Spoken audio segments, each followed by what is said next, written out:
What's up, guys? Welcome back to another QuickFlix.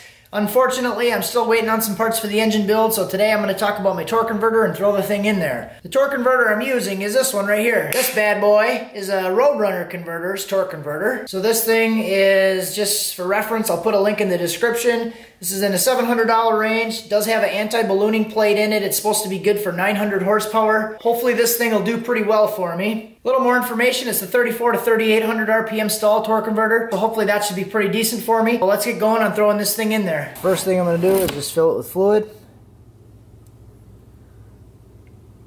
So this thing now is about halfway full.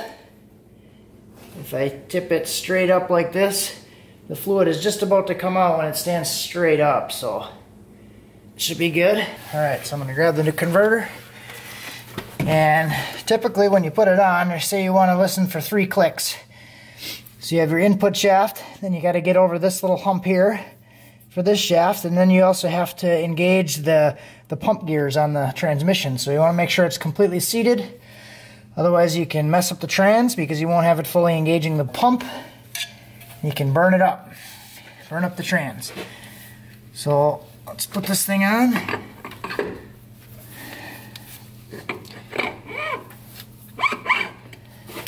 What I usually like to do is kind of lifting up and rotate. So there you go, is 1. And that was probably 2 actually at that point.